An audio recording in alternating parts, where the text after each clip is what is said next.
গতকালকে শুনতে পাইলাম যে আমাদের ত্রিপুরা রাজ্যের কন্টেন্ট ক্রিয়েটার মাধবী বিশ্বাসের বাড়িতে রাত্রেবেলা 100-150 বিজেপির গুন্ডা বাহিনীর হামলা করছে।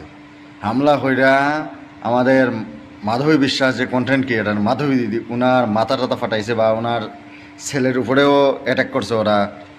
এরা এখন হসপিটালে ভর্তি, যতটুকু আমি সামাজিক মাধ্যমে খবরটা জানি আর কি।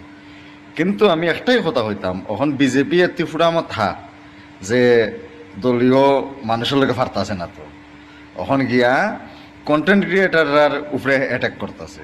আরে ভাই, প্রতিবাদ করতেছে, খারাপ কিছু করতেছে না, তোমরা অন্যায়ের প্রতিবাদ করতেছে। ও তোমরা জুমলাগিরির বিরুদ্ধে কথা হয় দীক্ষা ওখানে মানে বাড়িতে গিয়ে তোমরা হামলা করা আরম্ভ করছো। এত পাওয়ার তোমরা, বাপ রে বাপ। এই ত্রিপুরা একটা ছোট্ট রাজ্য, সুন্দর রাজ্য, আজকে তোমরা হামলা করায়, কালকে দিনটা কিন্তু বদলিব। আই যাও 5 বছর পরে হোক 10 বছর বদলিব, তখন তোমরা হয়ে যাবা, এটা বুঝো। আজকে এই মাধবী বিশ্বাসের উপরে তোমরা রাত্রে 100-150 গুন্ডা বাহিনী গিয়া তোমরা হামলা হল্লাই, বিজেপির জুমলা হলে গিয়া যে এইরকম হামলা করিয়া কিতা তোমরা সত্যটারে লুকাইতে পারবা যে তোমরা জুমলা করতেছ না, যে এটা হইতে পারবা? বিজেপি যে ত্রিপুরারে শেষ করছে, পুরো ভারতটাই তো বিজেপি শেষ করলো, রেল বেচলো, ফহলতা বেচলো। তো এটা কি মিছা কথা যে ভুটান ভারত থেকে তেল কিনে, এই ভুটানের তেলের লিটার, পেট্রোলের লিটার 60 টাকা, আর এই ভারতের মধ্যে পেট্রোলের লিটার 100 টাকা সেঞ্চুরি মারছে। ঠিক আছে, তাইলে এটা তো আর মিথ্যা কথা না, এটা তো সত্যি।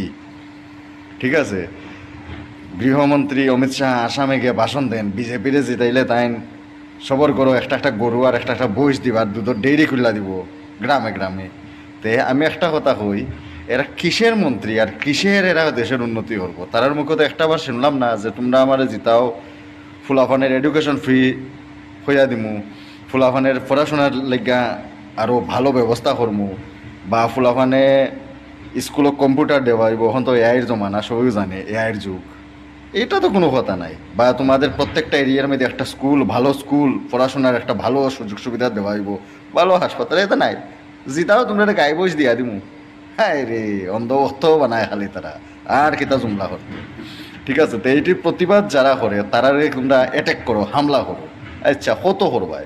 একটা কথা চাই, ত্রিপুরার মধ্যে আমি আসলাম, মাধবী দিদি আসলাম, আমরা 2-3 জন কয়েকজন আসলাম, আমরা এখন মানে প্রতিবাদ করতাম বা শুরুর মধ্যে আরম্ভ হল। এখন নেটটা খুললেই প্রতিবাদী ভাইয়েরা প্রতিবাদ করতেছে, কেউ বাইরে থেকে হরতাছে, কেউ দেশে রাজ্যে থেকে হরতাছে, কিন্তু প্রতিবাদ সবাই হরতাছে। এখানে সবাই তোমাদের বিজেপির জুমলা বুঝা লাগছে। ত্রিপুরা মথায় তো এমন ফিটাদের বিজেপি হল রে, তখন এই কারণে আর ত্রিপুরা মথার জনগণ মানুষের লোকে ফারতাছে না, পার্টির লোকে ফারতাছে না। ওখন আইয়া নিরীহ কন্টেন্ট ক্রিয়েটার যারা অন্যায়ের প্রতিবাদ করে তার বাড়িতে রাত্রে গভীর রাতের গিয়ে হামলা করতেছে। মাধবী বিশ্বাসে হামলা করছো, মাথা ফাটাইছো, মানলাম। কিতা এতে কি প্রতিবাদ করা বন্ধ হয়ে যাব? তোমরা ভাবনি এত আরো আগুনের মাঝে ঘি ডালছো, এখন আরো প্রতিবাদ শুরু হইব, এখন আরো মানুষে প্রতিবাদ করবো। এটা লইয়া নিশ্চিন্তে দেখো তোমরা, ঠিক আছে? এটা না যে প্রতিবাদ বন্ধ হইব।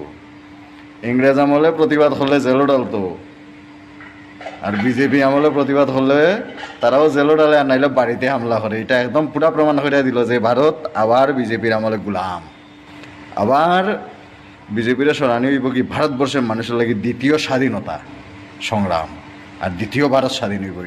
এটাও মনে রাখো, ঠিক আছে? আগে ইংরেজে গোলাম করছিল ভারতরে, এরপরে এখন বিজেপি আমেরিকার কাছে ভারতটারে গোলাম করিয়া রাখছে। আমেরিকা যদি হয় আখত মুদিয়ে বইয়া, আগে আমেরিকায় হয় যদি মুত্ত মুদিয়ে বইয়া মুখে, এটা সবাই জানে। আমি আর হইতাম কিতা, ঠিক আছে? তো ভগবান আছে প্রার্থনা করি আমাদের মাধবী তাড়াতাড়ি সুস্থ হয়ে উঠুক, এটাই আমি মহাদেবের কাছে প্রার্থনা করি। হর হর মহাদেব, জয় হিন্দ।